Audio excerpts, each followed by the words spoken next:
En diciembre de 1972, el comandante Eugene Cernan, de la misión Apolo 17, se convirtió en el último ser humano en dejar su huella sobre el polvo de la Luna. Antes de ascender por la escalerilla del módulo lunar por última vez, pronunció unas palabras que encapsulaban la confianza y el optimismo de toda una era. Habló de un futuro no muy lejano, de una paz y una esperanza que la humanidad llevaría de vuelta a las estrellas. Su partida no se sintió como un final, sino como una pausa. La promesa implícita era que el regreso sería inminente. La infraestructura estaba allí, el conocimiento se había adquirido, y la Luna, que había sido un sueño inalcanzable durante toda la historia, era ahora un destino conocido. Sin embargo, esa pausa se extendió. Los años se convirtieron en décadas. Ha pasado más de medio siglo desde ese momento, y en todo ese tiempo, ningún ser humano ha vuelto a aventurarse más allá de la seguridad de la órbita terrestre baja. La promesa original, forjada en el fuego de la carrera espacial, parecía haberse roto, desvaneciéndose en los libros de historia. Pero a principios del siglo XXI, la ambición renació. Con el nombre de Artemis, la hermana gemela de Apolo en la mitología, la NASA anunció un nuevo programa para devolver a la humanidad a la Luna, esta vez de forma sostenible, con socios internacionales y con el objetivo de llevar a la primera mujer y a la primera persona de color a la superficie lunar. En 2022, el espectacular lanzamiento de Artemis I, una misión no tripulada que envió a la cápsula Orion en un viaje más allá de la Luna, pareció sellar el renacimiento de la exploración. El triunfo fue total, la misión se consideró un éxito rotundo y el camino parecía despejado para el siguiente paso, la misión Artemis II, el primer vuelo tripulado del programa. Pero entonces, el silencio regresó. El lanzamiento de Artemis II, inicialmente previsto para 2024, fue pospuesto a 2025 y luego, a principios de este mismo año, sufrió un nuevo y significativo retraso, empujando la misión a no antes de mediados de 2026. La promesa, una vez más, parecía resquebrajarse. 4 astronautas, ya asignados y en pleno entrenamiento, permanecen en tierra. El cohete más potente del mundo está en su hangar. La pregunta que resuena en la comunidad espacial y más allá es ¿por qué? ¿Qué sucedió después del aparente éxito de Artemis I? ¿Qué peligro inesperado descubrieron los ingenieros de la NASA en los datos de esa misión que ha sido lo suficientemente grave como para detener en seco el regreso de la humanidad a la Luna? La respuesta es un secreto técnico, una falla crítica oculta en el corazón de la nave que debe llevar y traer a salvo a su tripulación. Antes de desvelar las fallas críticas que los ingenieros encontraron y que han provocado esta larga pausa, haremos una breve interrupción. Nos gustaría saber qué significa para ti el regreso de la humanidad a la Luna. Puedes compartir tu opinión en los comentarios. Y si disfrutas de estos documentales que exploran las historias detrás de los grandes desafíos de la ciencia y la ingeniería, considera suscribirte para no perderte futuros análisis. Ahora, con el misterio del retraso planteado, podemos establecer el contrato narrativo de este documental. Esta es la historia de la promesa rota del regreso a la Luna. Para entenderla, el viaje comenzará en el pasado, revisitando la gloria del programa Apolo para comprender la escala de la promesa original y el optimismo de aquella época. A continuación se explorará el gran silencio, los 50 años de ausencia lunar, analizando las decisiones políticas y económicas que llevaron a la humanidad a darle la espalda al espacio profundo. Se narrará el renacimiento de la ambición con la creación del programa Artemis, detallando sus nuevos y audaces objetivos y el hardware de miles de millones de dólares diseñado para alcanzarlos, el cohete SLS y la cápsula Orion. El núcleo de este documental, sin embargo, será una investigación forense de los peligros que impiden el avance. Se realizará una inmersión profunda en los 2 problemas críticos que surgieron tras la misión Artemis I. Primero, el misterio del escudo térmico, la pieza de ingeniería que debe proteger a los astronautas de un calor superior al de la superficie del Sol, y que mostró un comportamiento inesperado y alarmante durante el reingreso. Segundo, las fallas descubiertas en el complejo sistema de soporte vital, la maquinaria que debe mantener con vida a la tripulación en el vacío del espacio. Se detallará la historia de estos retrasos y se presentará a la tripulación que vive en este limbo, entrenando para una misión que se aleja cada vez más en el calendario. Finalmente se abordará la difícil pregunta de por qué parece más difícil volver a la Luna hoy que hace más de medio siglo, y se concluirá reformulando la idea de la promesa, no como una promesa rota, sino como una promesa pospuesta, un testimonio de la inmensa dificultad del viaje y del valor que se le da a la seguridad de aquellos que se atreven a emprenderlo. Para comprender la profunda sensación de una promesa rota, primero es necesario viajar en el tiempo y revivir la escala y la audacia de la promesa original. Esa promesa no nació en una sala de juntas de ingeniería, sino en el crisol de la Guerra Fría.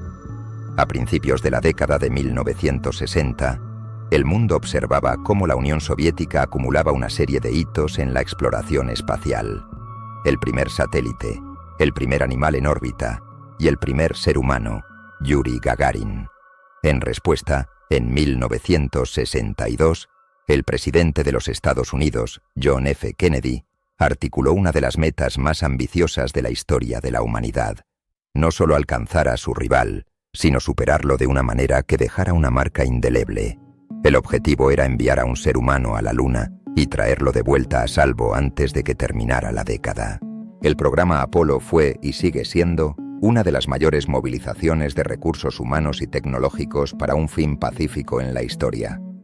En su apogeo, empleó a más de 400.000 personas, desde los físicos teóricos más brillantes hasta los ingenieros, técnicos y costureras que confeccionaron a mano los trajes espaciales. La tarea requería inventar, no solo mejorar, la tecnología. Se tuvo que diseñar y construir desde cero la máquina más grande y potente jamás creada por la humanidad: el cohete Saturno V.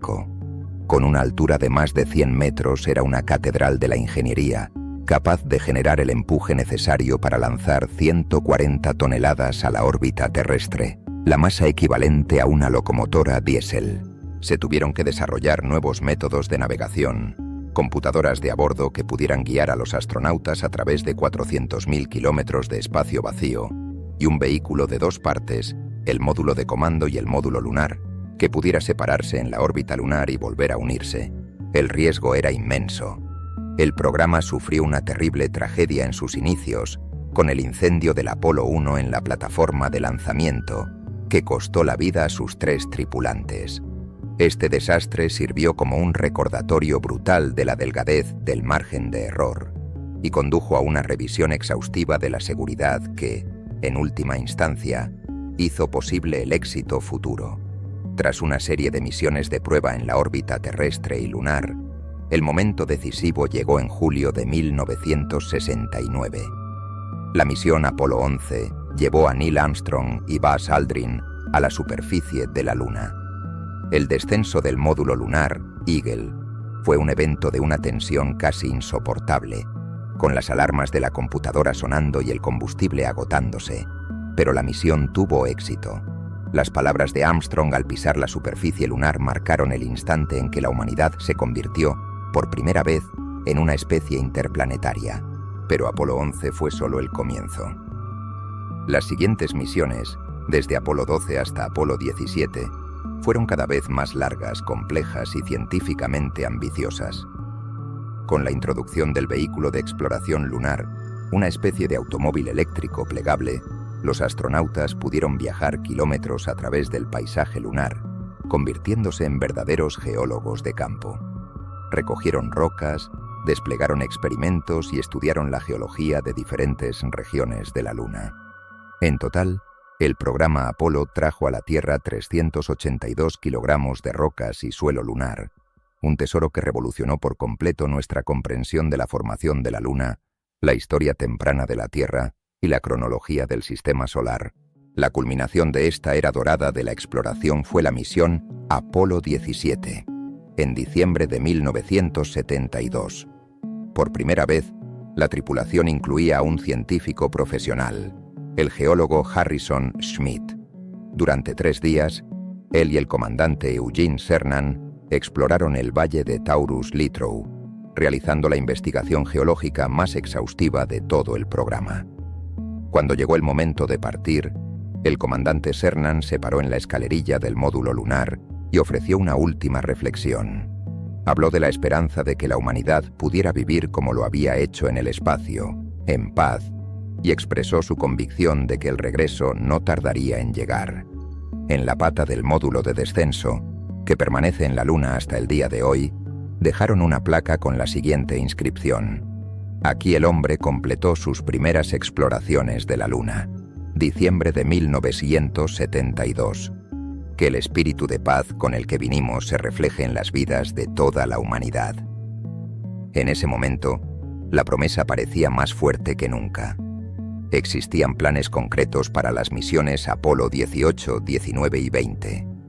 Dentro de la NASA, se estaban desarrollando planes aún más ambiciosos para la era post-Apolo: bases lunares semipermanentes, transbordadores espaciales reutilizables para viajar entre la Tierra y la Luna, e incluso las primeras misiones tripuladas a Marte, previstas para la década de 1980.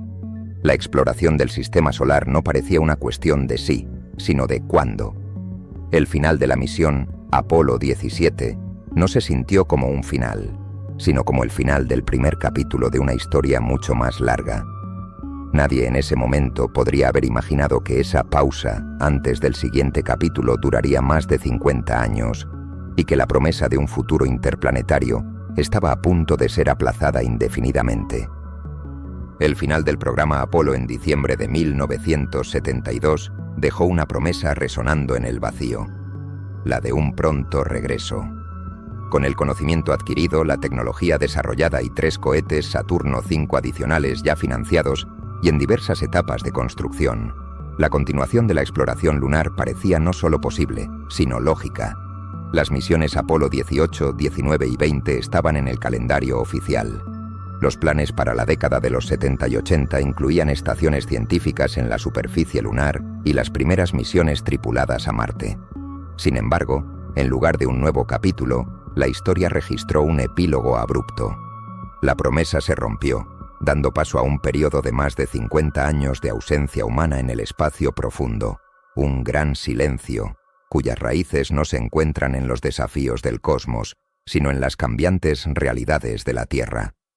La razón principal del fin de Apolo fue, irónicamente, la misma que le dio origen: la política.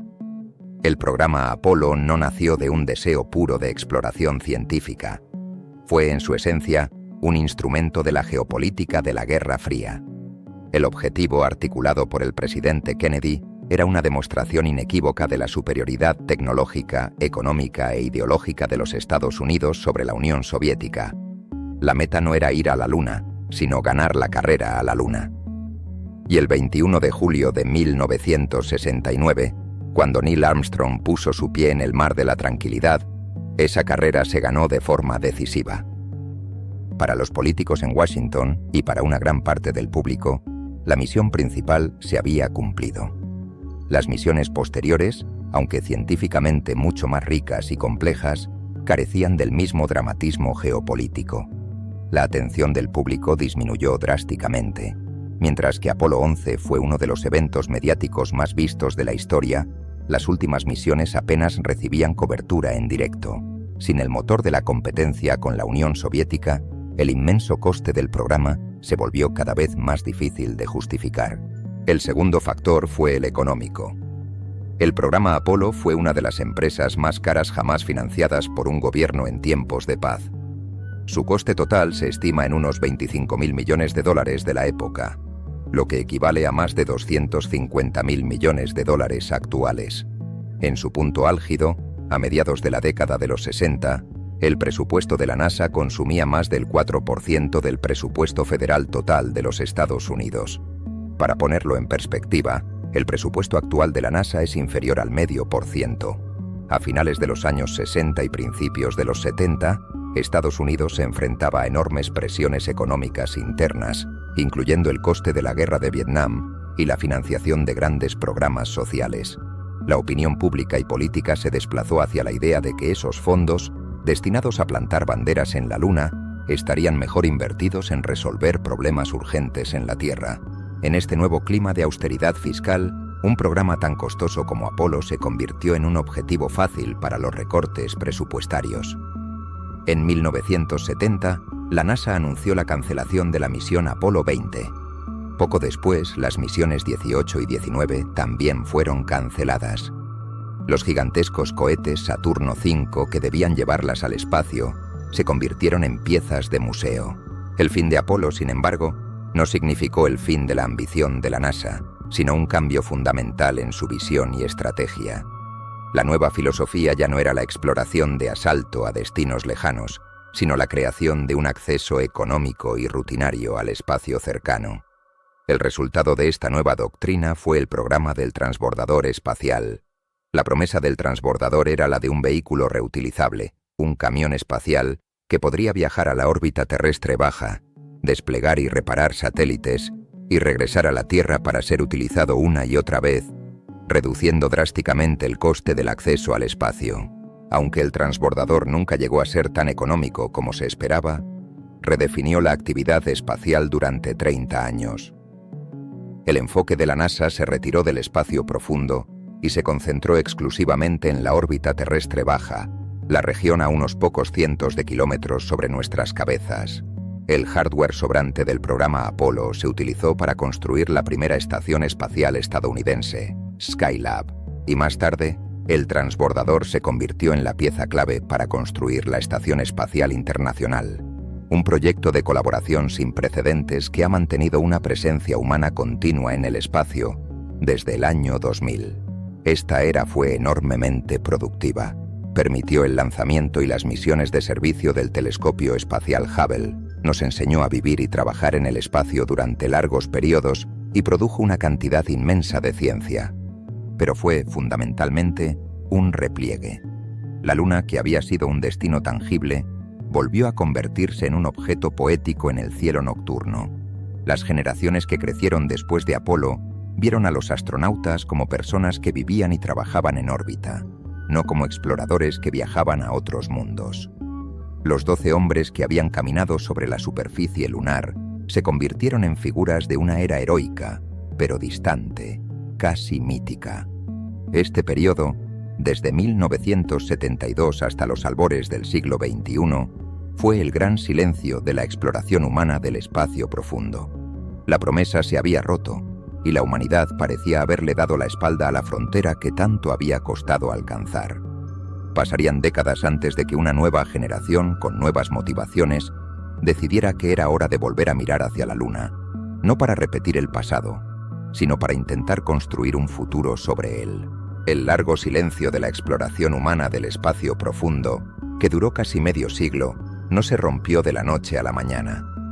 Fue el resultado de un lento y gradual renacimiento del interés, impulsado por nuevos descubrimientos científicos, el surgimiento de nuevas potencias espaciales y un cambio generacional que comenzó a ver la Luna no como un trofeo de una guerra pasada, sino como un continente inexplorado lleno de recursos y secretos.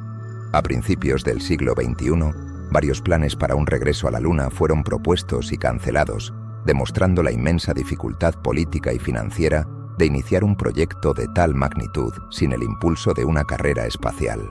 Pero la idea persistió, y finalmente a finales de la década de 2010, tomó su forma definitiva bajo un nuevo y simbólico nombre, el programa Artemis. El nombre fue elegido con una intención clara. En la mitología griega, Artemisa era la diosa de la luna y la hermana gemela de Apolo. Este nuevo programa se presentaba como el sucesor del legado de Apolo, pero con una filosofía fundamentalmente diferente. Artemis no fue diseñado para repetir el pasado, sino para superarlo. Sus objetivos no eran los de una carrera política, sino los de un programa de exploración sostenible y a largo plazo. Esta nueva visión se basa en 4 pilares que la distinguen claramente de su predecesor. El primer pilar es la sostenibilidad. Las misiones Apolo fueron expediciones de banderas y huellas. Su objetivo era llegar, explorar durante un breve periodo y regresar. Artemis, por el contrario, tiene como objetivo ir para quedarse. El plan no es una serie de visitas aisladas, sino la construcción gradual de una infraestructura que permita una presencia humana continua y a largo plazo en la Luna y su órbita. Esto incluye el desarrollo de un campamento base en la superficie lunar, el Artemis Base Camp, y de forma crucial, la construcción de una estación espacial en órbita lunar llamada Gateway. Esta estación servirá como un puesto de avanzada, un laboratorio y un punto de parada para las misiones hacia y desde la superficie lunar, un componente clave para la sostenibilidad a largo plazo. El segundo pilar es la colaboración internacional. A diferencia de Apolo, que fue un esfuerzo casi exclusivamente estadounidense en el contexto de una competición, Artemis se concibió desde el principio como un programa global. La NASA lidera el esfuerzo, pero ha invitado a agencias espaciales de todo el mundo a participar. La Agencia Espacial Europea, la Agencia Japonesa de Exploración Aeroespacial y la Agencia Espacial Canadiense son socios clave que están construyendo componentes críticos, como el módulo de servicio para la nave Orion y los sistemas robóticos para la estación Gateway. Para cimentar esta colaboración, se crearon los Acuerdos de Artemis, un conjunto de principios para la exploración pacífica y cooperativa del espacio, que ya han sido firmados por docenas de países. El regreso a la Luna ya no es una carrera, sino un proyecto de la humanidad. El tercer pilar es la ciencia y los recursos. Las misiones Apolo aterrizaron en las regiones ecuatoriales de la Luna, que eran más fáciles y seguras de alcanzar. Artemis tiene un objetivo mucho más específico y científicamente valioso: el Polo Sur lunar.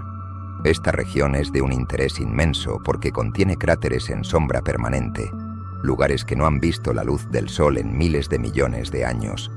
Son algunas de las zonas más frías del sistema solar y se cree que albergan grandes depósitos de hielo de agua protegidos de la evaporación. Este hielo de agua es el recurso más valioso de la Luna. No solo puede proporcionar agua potable y aire respirable para los astronautas, al separar el agua en hidrógeno y oxígeno, sino que el hidrógeno y el oxígeno son los componentes principales del combustible para cohetes. La capacidad de vivir de la Tierra y producir combustible en la Luna es la clave para hacer que la exploración a largo plazo sea verdaderamente sostenible y para reducir drásticamente el coste de viajar más allá, a Marte. Este es el cuarto y último pilar: Marte. El programa Artemis está diseñado explícitamente con el planeta rojo como objetivo final. La Luna es un campo de pruebas. Aprender a vivir y trabajar durante largos periodos en otro mundo, a construir y mantener sistemas de soporte vital en un entorno hostil, a utilizar recursos locales y a operar desde un puesto de avanzada como Gateway, son todas las capacidades que se deben dominar antes de emprender el viaje mucho más largo, peligroso y de varios años de duración a Marte. El lema del programa es "De la Luna a Marte", y cada paso del programa Artemis está diseñado con ese objetivo final en mente. Para llevar a cabo este ambicioso plan, se necesitaba una nueva generación de hardware. El programa desarrolló dos componentes principales. El primero es el cohete Space Launch System, o SLS, el sucesor espiritual del Saturno V. Es un cohete de elevación superpesada, diseñado para lanzar la pesada nave tripulada y su módulo de servicio en una única trayectoria directa a la Luna. El segundo es la nave espacial Orion, la cápsula de tripulación más avanzada jamás construida, diseñada para misiones de larga duración en el espacio profundo, lejos de la protección del campo magnético de la Tierra. Cuenta con sistemas de soporte vital de última generación, aviónica avanzada y un escudo térmico diseñado para soportar un reingreso a la atmósfera a velocidades lunares. Con esta nueva filosofía y este nuevo hardware, la promesa renacida de la exploración estaba lista para su primer examen. Con el programa Artemis establecido y su ambiciosa filosofía definida, el siguiente paso era poner a prueba el hardware. Después de más de una década de desarrollo, con un coste de decenas de miles de millones de dólares, el cohete Space Launch System y la cápsula Orion estaban listos para su primer vuelo. Esta misión, bautizada como Artemis I, sería un vuelo de prueba no tripulado, diseñado para llevar a la nave Orion a los límites de su rendimiento en un viaje más largo y más lejano que cualquiera de las misiones Apolo. Su objetivo era simple pero crítico: demostrar que el sistema de transporte lunar de la nueva generación era capaz de realizar el viaje de forma segura antes de que cualquier vida humana fuera puesta en riesgo. El 16 de noviembre de 2022, El cohete SLS se encendió en la plataforma de lanzamiento 39B del Centro Espacial Kennedy, la misma plataforma desde la que habían partido las misiones Apolo a la Luna. El lanzamiento fue una demostración de poder sin precedentes. Con 8.8 millones de libras de empuje, el SLS se convirtió oficialmente en el cohete más potente en operar con éxito, superando incluso al legendario Saturno V. En solo 8 minutos colocó a la nave Orion y a su etapa de propulsión en una órbita estable alrededor de la Tierra. Poco después, la etapa de propulsión realizó el encendido de inyección translunar, un impulso crucial que lanzó a Orion fuera de la órbita terrestre y en una trayectoria de 4 días hacia la Luna. La misión de Artemis I no consistía en una simple órbita lunar como las de Apolo. Orion fue enviada a una trayectoria mucho más desafiante, una órbita retrógrada distante. Esta es una órbita muy grande y estable que se encuentra a decenas de miles de kilómetros más allá de la Luna. En esta órbita, Orion pasó varias semanas probando sus sistemas en el duro entorno del espacio profundo, lejos de la protección del campo magnético de la Tierra. En su punto más lejano, la nave alcanzó una distancia de casi 500.000 de kilómetros de nuestro planeta, rompiendo el récord de la distancia más lejana a la que ha viajado una nave espacial diseñada para transportar humanos, un récord que había sido establecido por la tripulación del Apolo 13. Durante su viaje, la nave envió a la Tierra una serie de imágenes icónicas que capturaron la imaginación del público. La más famosa fue una vista de la Tierra como un pequeño y frágil punto azul pálido, elevándose por encima del horizonte gris y lleno de cráteres de la Luna, una imagen que evocaba la famosa fotografía de Apolo 8, pero desde una perspectiva nueva y más distante. Estas imágenes, junto con el rendimiento impecable de la nave, proyectaron una imagen de éxito total. Después de completar su estancia en la órbita lunar, Orion realizó otro encendido de motor crucial para iniciar su viaje de regreso a casa. El 11 de diciembre de 2022, después de un viaje de 25 días y medio, la cápsula Orion se enfrentó a su prueba final y más crítica: el reingreso atmosférico. La cápsula se separó de su módulo de servicio y golpeó la atmósfera terrestre a una velocidad de casi 40.000 kilómetros por hora, la velocidad de un regreso lunar. Su escudo térmico, el más grande de su tipo jamás construido, tuvo que soportar temperaturas de casi 3.000 grados Celsius, más de la mitad de la temperatura de la superficie del Sol. La prueba fue un éxito. La cápsula amerizó de forma segura en el Océano Pacífico, donde fue recuperada por la Marina de los Estados Unidos. En los días y semanas que siguieron, la misión Artemis I fue aclamada en todo el mundo como un triunfo absoluto. Cada uno de los objetivos principales de la misión se había cumplido. El cohete SLS había funcionado a la perfección. La nave Orion había demostrado su capacidad para navegar en el espacio profundo, ejecutar maniobras complejas y, lo más importante, sobrevivir a un reingreso lunar. La promesa del regreso de la humanidad a la Luna parecía más sólida y cercana que nunca. El camino para Artemis II, el primer vuelo tripulado, parecía estar despejado. Pero la verdadera prueba de una misión de ensayo no es solo lo que sale bien, sino lo que sale mal. El verdadero trabajo comenzó después de que la cápsula recuperada fuera transportada de vuelta al Centro Espacial Kennedy. Allí, los ingenieros iniciaron un proceso de desmontaje y análisis forense que duraría meses. Cada componente de la nave, desde los paneles solares hasta el cableado interno, fue inspeccionado meticulosamente. Y, sobre todo, se analizaron los miles de gigabytes de datos de los sensores que habían registrado cada aspecto del rendimiento de la nave durante sus 25 días en el espacio. Fue en esta fase de análisis profundo, lejos de las cámaras y los titulares, donde comenzaron a surgir las primeras señales de que el triunfo no había sido tan absoluto como parecía. Los ingenieros empezaron a encontrar anomalías, problemas sutiles e inesperados en el rendimiento de algunos de los sistemas más críticos. No eran fallos catastróficos que hubieran puesto en peligro la misión no tripulada, pero eran desviaciones preocupantes con respecto a lo que los modelos informáticos habían predicho. Estos hallazgos, ocultos en los datos, eran las semillas del peligro que ahora impide el regreso a la Luna. Dos áreas, en particular, levantaron las alarmas más serias: el estado del escudo térmico después de su ardiente descenso y el comportamiento de ciertos componentes dentro del sistema de soporte vital. El triunfo de Artemis Primoro fue, en retrospectiva, agridulce. Tuvo éxito, pero al hacerlo, reveló los peligros ocultos que ahora debían ser comprendidos y superados. Tras la exitosa recuperación de la cápsula Orion de la misión Artemis I, el vehículo fue transportado a las instalaciones de la NASA en el Centro Espacial Kennedy para un análisis exhaustivo. De todos los componentes que debían ser examinados, ninguno era más crítico que el escudo térmico. Es, sin lugar a dudas, la pieza de ingeniería más importante para la supervivencia de la tripulación durante el regreso a la Tierra. Su única y crucial función es proteger a la cápsula y a sus ocupantes del infierno del reingreso atmosférico. Cuando un vehículo regresa desde la Luna, se encuentra con la atmósfera a una velocidad de casi 40.000 km/h.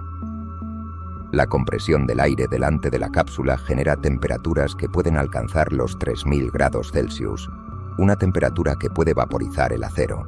El escudo térmico es la única barrera que se interpone entre los astronautas y esta aniquilación térmica. El escudo térmico de Orion es una maravilla de la ingeniería de materiales. Con 5 metros de diámetro, es el escudo térmico ablativo más grande jamás construido. Ablativo es la palabra clave. A diferencia de los paneles de cerámica del transbordador espacial, que estaban diseñados para aislar y resistir el calor, un escudo ablativo está diseñado para quemarse de forma controlada. Está compuesto por un material patentado llamado AFCOAT, aplicado en bloques sobre una estructura de titanio y fibra de carbono. Durante el reingreso, este material se calienta hasta el punto de la pirólisis, un proceso químico que lo descompone y lo convierte en gas. Este proceso de transformación de sólido a gas consume una enorme cantidad de energía calorífica, llevándose la mayor parte del calor lejos de la cápsula. La capa de material carbonizado que se forma en la superficie, conocida como capa de carbón, también actúa como un aislante increíblemente eficaz, protegiendo la estructura de la nave que se encuentra debajo. El éxito de este sistema depende de su previsibilidad. Antes del vuelo, los ingenieros utilizan modelos informáticos extremadamente complejos para predecir exactamente cómo se comportará el escudo, cuánto material se quemará y con qué uniformidad lo hará. Se diseña con un margen de seguridad significativo, pero ese margen se basa en la exactitud de estas predicciones. Durante la misión Artemis I, todos los sensores indicaron que el escudo había funcionado. La temperatura dentro de la cápsula se mantuvo en niveles seguros, y el vehículo sobrevivió al reingreso y amerizó intacto. El éxito parecía total. Sin embargo, cuando los equipos de ingenieros comenzaron la inspección visual y física detallada del escudo recuperado, encontraron algo alarmante. El patrón de desgaste no era el que esperaban. El material AFCOAT no se había erosionado de manera uniforme y predecible. En su lugar, los ingenieros observaron que trozos de la capa de carbón se habían desprendido de la superficie de una manera inesperada y en patrones no uniformes. Este fenómeno se conoce como liberación de carbón, char liberation. En esencia, en lugar de quemarse suavemente, el escudo había perdido trozos de su capa protectora carbonizada durante el descenso. Este hallazgo fue la primera y más importante bandera roja de la misión y la causa principal del retraso de Artemis II. La razón por la que este comportamiento es tan peligroso es doble. En primer lugar, está el riesgo de un fallo catastrófico. Si un trozo de la capa de carbón que se desprende es más grande de lo previsto, o si se desprende de una zona crítica, puede exponer prematuramente las capas inferiores del escudo térmico a un calor para el que no fueron diseñadas. Esto podría provocar un desgaste mucho más rápido de lo esperado en esa zona, reduciendo el margen de seguridad o, en el peor de los casos, provocando una quemadura a través de la estructura de la nave, lo que resultaría en la pérdida del vehículo y de su tripulación. En segundo lugar, y quizás lo más preocupante para los ingenieros de la NASA, está el problema de la imprevisibilidad. El hecho de que este patrón de erosión no fuera predicho por sus modelos informáticos significaba que los modelos eran incorrectos. Si las herramientas de simulación no podían predecir con exactitud el comportamiento del escudo en un vuelo de prueba no tripulado, No se podía confiar en ellas para certificar que el escudo era seguro para un vuelo tripulado, donde las vidas de 4 astronautas estarían en juego. La NASA se enfrentaba a la posibilidad de que hubiera un factor desconocido en la física del reingreso a velocidades lunares que sus modelos no estaban teniendo en cuenta. La historia de la exploración espacial está marcada por la lección, aprendida de la forma más trágica, de que la integridad del sistema de protección térmica no es negociable. El desastre del transbordador espacial Columbia en 2003 fue causado por un daño en su sistema de protección térmica durante el lanzamiento, que provocó la destrucción del vehículo durante el reingreso. Con esta lección grabada en la conciencia de la agencia, la decisión de retrasar Artemis II fue inevitable. No se permitiría que ningún astronauta volara en Orion hasta que el misterio del desgaste del escudo térmico se resolviera por completo, hasta que los modelos pudieran ser corregidos y hasta que la NASA pudiera garantizar con un 100% de certeza que el escudo protegería a la tripulación en su regreso a casa. Mientras un equipo se dedicaba a esta investigación forense, otro equipo de análisis de datos descubriría un segundo peligro, esta vez no en el exterior de la nave, sino en su interior. El descubrimiento de un comportamiento anómalo en el escudo térmico de Artemis I desencadenó una de las investigaciones de ingeniería más críticas en la historia reciente de la NASA. La situación era de una seriedad absoluta. El escudo térmico no es un sistema con redundancia. Debe funcionar a la perfección, una sola vez, o la misión fracasará de forma catastrófica. La aparición de un comportamiento no predicho por los modelos informáticos significaba que la NASA, en efecto, no comprendía completamente cómo se comportaría el escudo en un vuelo real. La investigación que se puso en marcha no fue una simple revisión, sino un análisis forense en toda regla, con la cápsula Orion como el centro de la pesquisa y los modelos de simulación como el principal sospechoso. El objetivo era responder a una única pregunta: ¿por qué? El primer paso de cualquier investigación forense es la recolección de pruebas. Inmediatamente después de que la cápsula regresara al Centro Espacial Kennedy, los equipos comenzaron un proceso meticuloso de documentación y muestreo.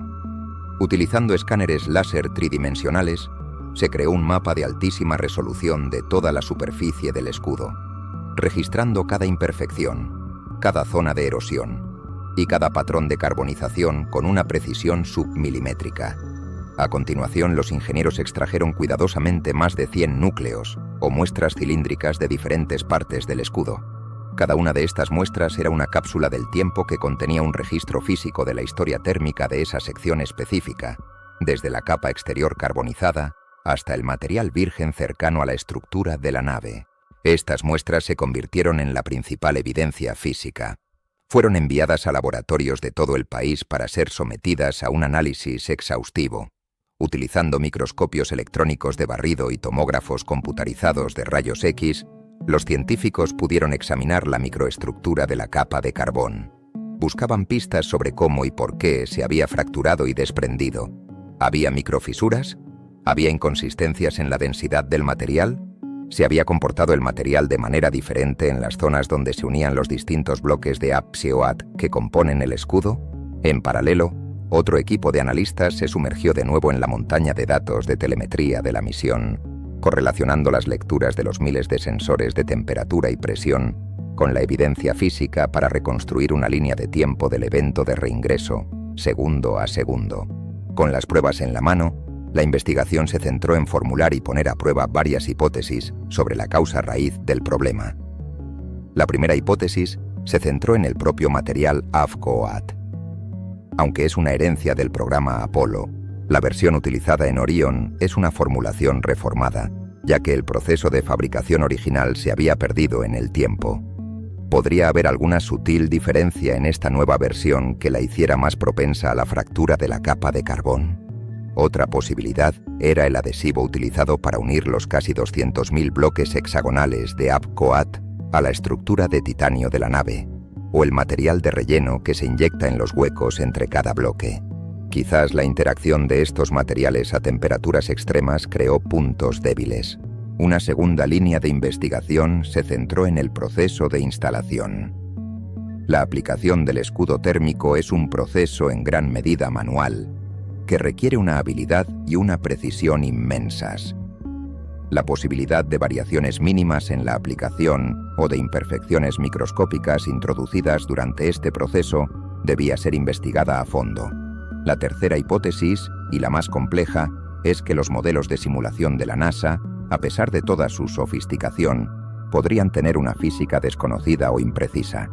La aerotermodinámica de un reingreso a 40.000 km/h es un campo increíblemente complejo. La interacción del plasma supercaliente que rodea a la cápsula con la superficie del escudo que se está gasificando podría crear efectos de presión y fuerzas de cizallamiento que no están bien representados en las simulaciones actuales. En esencia, la realidad del reingreso lunar podría ser más violenta de lo que los ordenadores predecían. Para poner a prueba estas hipótesis, la NASA recurrió a sus instalaciones de ArcJet en el Centro de Investigación Ames. Un ArcJet es, en esencia, un tipo de túnel de viento especializado que utiliza arcos eléctricos de una potencia inmensa para calentar gases a miles de grados, creando un chorro de plasma que puede simular las condiciones de calor extremo de la reentrada atmosférica. Pequeñas muestras del material del escudo térmico, con diferentes configuraciones de adhesivos y rellenos de huecos, se exponen a este chorro de plasma para intentar replicar en un entorno de laboratorio el desprendimiento de carbón observado en Artemis I. Los resultados de estas pruebas físicas son luego utilizados para refinar y corregir los modelos de supercomputación. El objetivo es ajustar los modelos hasta que puedan predecir el pasado, es decir, hasta que la simulación por ordenador del reingreso de Artemis I coincida exactamente con la evidencia física encontrada en la cápsula real. Solo entonces la NASA podrá confiar en que los modelos pueden predecir con seguridad el rendimiento del escudo para Artemis II. Este proceso de investigación forense, muestreo, análisis, formulación de hipótesis, pruebas y corrección de modelos, es meticuloso, lento y deliberado. Es la razón principal por la que la misión se ha retrasado hasta 2026. No hay atajos cuando la seguridad de la tripulación depende de comprender un misterio escrito en las cicatrices de una nave que ha regresado del espacio profundo. Mientras la investigación forense sobre el escudo térmico se ponía en marcha, desvelando un peligro externo que amenazaba el final de la misión, otro equipo de ingenieros se centraba en un peligro interno, uno que amenazaba cada segundo de la vida de los astronautas en el espacio. Este segundo problema no se encontró en los datos de vuelo de Artemis I, sino durante las pruebas exhaustivas en tierra de la nave Orion, que estaba destinada a llevar a la tripulación de Artemis II. El problema residía en el corazón de la nave, su sistema de control ambiental y soporte vital, o ECLSS por sus siglas en inglés. El ECLSS es uno de los sistemas más complejos y, sin duda, el más crítico para la supervivencia humana en cualquier nave espacial. Es la maquinaria que realiza el milagro de crear y mantener una burbuja habitable de la Tierra en medio del vacío letal del espacio. Su función no es una, sino un conjunto de tareas interconectadas que deben funcionar a la perfección, sin interrupción, durante toda la misión. La primera de estas tareas es la gestión de la atmósfera. El sistema debe mantener la presión del aire de la cabina, suministrar oxígeno para que los astronautas respiren y, lo que es más importante, eliminar el dióxido de carbono que exhalan. La acumulación de dióxido de carbono es tóxica y representa uno de los mayores peligros en un entorno cerrado. El ECLSS utiliza una serie de filtros y catalizadores para limpiar el aire, eliminando el CO2 y otros contaminantes como el amoníaco o el metano. También debe controlar la humedad, eliminando el vapor de agua del aire para evitar la condensación en los equipos electrónicos. La segunda tarea es la gestión del agua. Para una misión de 10 días como Artemis II, y especialmente para futuras misiones más largas, es imposible llevar toda el agua necesaria desde la Tierra. Por ello, el ECLSS de Orion es un sistema de ciclo cerrado. Recoge la humedad del aire de la cabina y la orina de los astronautas, y las procesa a través de un complejo sistema de purificación para convertirlas de nuevo en agua potable. La tercera tarea es el control térmico. En el espacio, una nave está sujeta a cambios de temperatura extremos. La cara que apunta al Sol puede calentarse a más de 100 grados Celsius, mientras que la cara en la sombra puede caer a más de 100 grados bajo cero. El ECLSS utiliza un sistema de bucles de fluido para absorber el calor generado por los equipos electrónicos y los propios cuerpos de los astronautas, y lo transporta a unos radiadores situados en el exterior del módulo de servicio, donde el exceso de calor se irradia al espacio. Este sistema debe mantener la temperatura de la cabina dentro de un rango confortable y estable. El funcionamiento de toda esta compleja red de tuberías, tanques, ventiladores y procesadores químicos depende de un componente aparentemente simple: las válvulas. Cientos de válvulas controlan el flujo de aire, agua y refrigerante a través del sistema, y fue aquí donde los ingenieros, durante las pruebas en tierra de la cápsula de Artemis II, descubrieron un fallo sistémico y alarmante. Durante una serie de pruebas exhaustivas del ECLSS, se detectó que los controladores electrónicos de varias válvulas cruciales estaban fallando de forma intermitente y prematura. Un análisis más profundo reveló un fallo de diseño en la circuitería que accionaba estas válvulas. Este fallo provocaba una degradación inesperada de los componentes, lo que significaba que no se podía garantizar que funcionaran de forma fiable durante los 10 días de la misión, y mucho menos en misiones futuras más largas. La implicación de este hallazgo era gravísima. Un fallo en una sola válvula del sistema de control térmico podría provocar el sobrecalentamiento de la aviónica de la nave, dejándola inoperable. Un fallo en una válvula del sistema de revitalización del aire podría conducir a una acumulación tóxica de dióxido de carbono en la cabina. Dado que el fallo estaba en el diseño del controlador, era un problema que afectaba potencialmente a docenas de válvulas críticas en todo el sistema.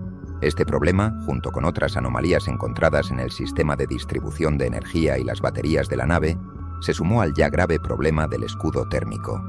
La solución no era sencilla. No se trataba de sustituir una pieza defectuosa, sino de rediseñar un componente fundamental. Los ingenieros tuvieron que volver a la mesa de diseño para crear un nuevo circuito de control para las válvulas. Una vez diseñado, este nuevo componente tenía que ser fabricado y, a continuación, sometido a un riguroso y largo proceso de certificación. Este proceso implica someter las nuevas piezas a pruebas de vibración, pruebas térmicas en cámaras de vacío y miles de ciclos de funcionamiento para garantizar que son fiables y seguras para el vuelo espacial tripulado.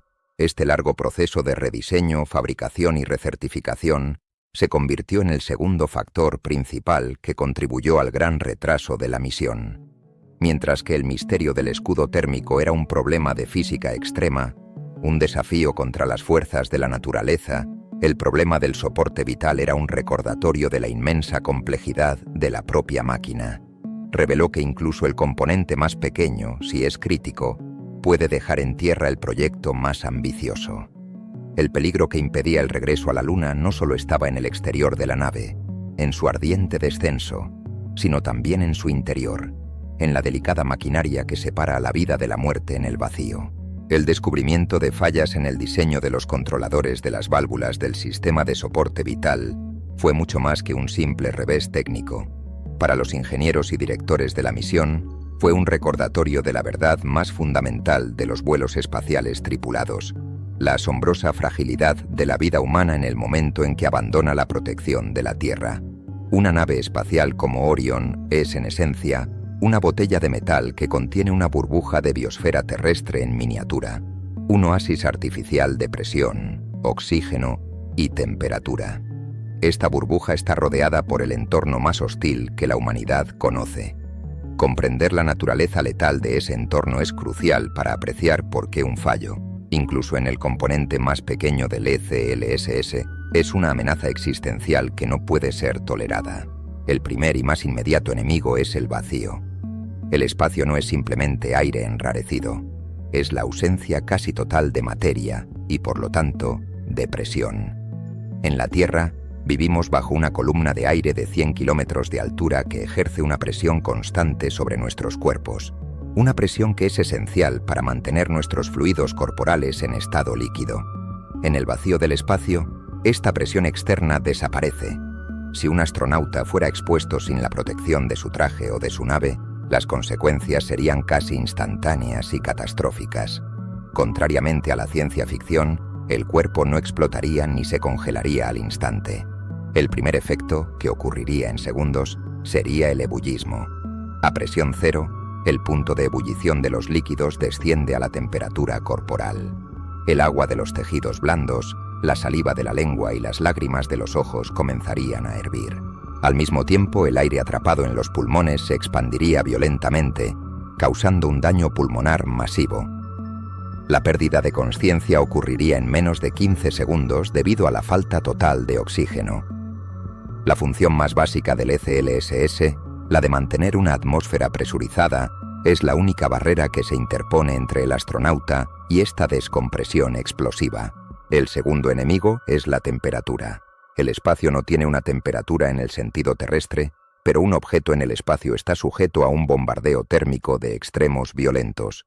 Sin una atmósfera que disperse o filtre la luz solar, la cara de la nave Orion que apunta al Sol se calienta a más de 120 grados Celsius.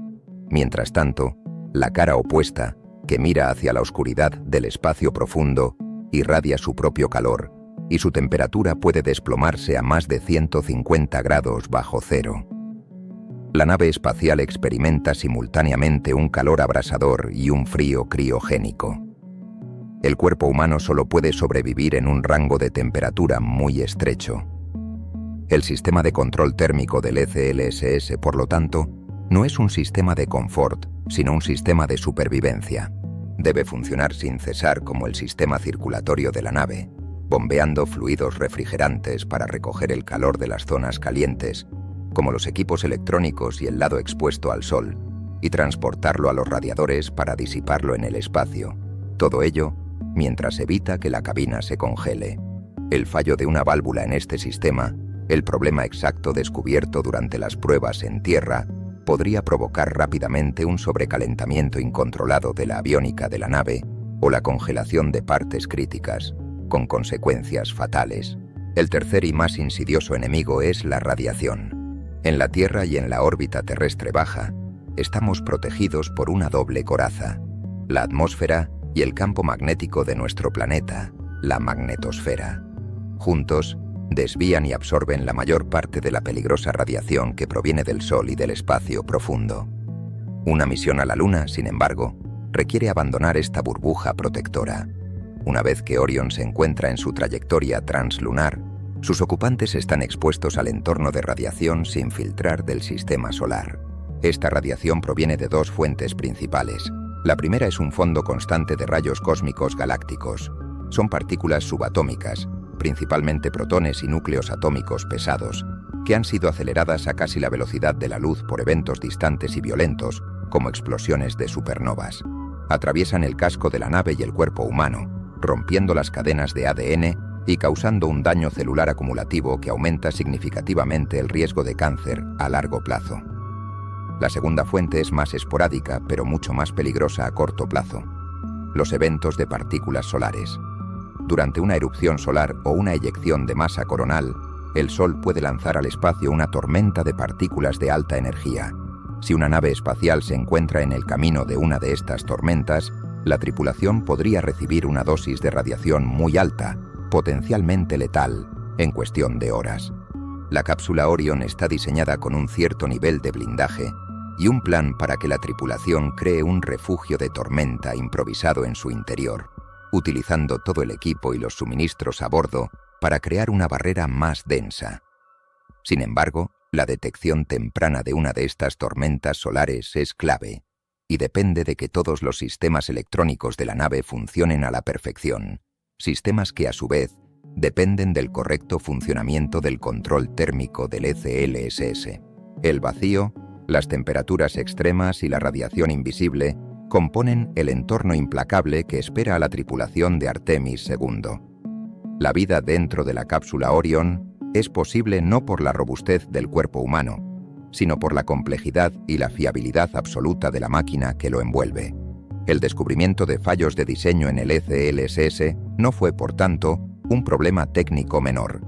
Fue la constatación de que la delgada línea que separa la vida de la muerte en el espacio profundo estaba potencialmente comprometida. Con dos investigaciones críticas en marcha, una sobre el escudo térmico externo y otra sobre el sistema de soporte vital interno, la NASA se enfrentó a una colisión inevitable entre sus ambiciosos calendarios y la dura realidad de la ingeniería de vanguardia. Los planes originales para el programa Artemis se habían trazado con un optimismo considerable, asumiendo un vuelo de prueba de Artemis I casi perfecto y una transición fluida hacia la fase tripulada. La euforia del exitoso amerizaje de la cápsula Orion en diciembre de 2022 pronto dio paso a la fría y metódica labor de análisis y, con ella, a la constatación de que el camino hacia Artemis II sería más largo y complicado de lo previsto. La historia de los retrasos no es una historia de fracaso, sino un testimonio de la cultura de seguridad de la agencia, forjada a partir de lecciones trágicas. El plan original preveía el lanzamiento de Artemis II para finales del año 2024. Este calendario ya era considerado agresivo por muchos expertos, pero reflejaba un impulso político y programático para demostrar un progreso rápido en el regreso a la Luna. Sin embargo, a medida que los datos de Artemis I eran analizados a principios de 2024, se hizo evidente que este objetivo era inalcanzable. El 9 de enero de 2024, la NASA celebró una conferencia de prensa para anunciar oficialmente el primer gran retraso. La misión Artemis II se posponía hasta, como muy pronto, septiembre de 2025. En ese momento, la justificación pública se centró en la necesidad de dar a los equipos el tiempo adecuado para analizar a fondo los datos de la misión de prueba. Se mencionaron las investigaciones sobre el escudo térmico y el sistema de soporte vital, pero el tono era de prudencia estándar. La decisión fue recibida con decepción, pero también con una comprensión general. En los vuelos espaciales tripulados, especialmente en el primer vuelo de una nueva nave a la Luna en más de 50 años, no hay margen para la incertidumbre. La seguridad de la tripulación es el único parámetro que no se puede negociar. Durante el resto de 2024 y la primera mitad de 2025, las investigaciones continuaron en paralelo. El problema del escudo térmico demostró ser particularmente difícil. Replicar las condiciones exactas de un reingreso a 40.000 km/h en un laboratorio en la Tierra es imposible. Los ingenieros tuvieron que depender de una combinación de pruebas a pequeña escala, en instalaciones de chorro de arco y de complejas simulaciones por superordenador. El proceso de ajustar los modelos para que coincidieran con la evidencia física encontrada en la cápsula de Artemis I fue lento y arduo. Al mismo tiempo, el problema con los controladores de las válvulas del ECLSS requirió un rediseño completo del circuito. En la ingeniería aeroespacial, cualquier cambio en el diseño, por pequeño que sea, desencadena una larga y costosa cadena de fabricación de nuevas piezas, pruebas de calificación y certificación, un proceso que añade ineludiblemente meses al calendario. A mediados de 2025, con la fecha de lanzamiento de septiembre acercándose rápidamente, la dirección de la NASA se enfrentó a una nueva realidad. A pesar de los intensos esfuerzos, las respuestas definitivas y las soluciones certificadas para ambos problemas críticos aún no estaban listas. La investigación del escudo térmico todavía no había identificado de forma concluyente la causa raíz de la erosión anómala, y la recertificación de los nuevos componentes del ECLSS no se había completado. Presionar para cumplir con la fecha de septiembre habría significado aceptar un nivel de riesgo inaceptable. En consecuencia, se tomó la inevitable decisión de anunciar un segundo y más significativo retraso.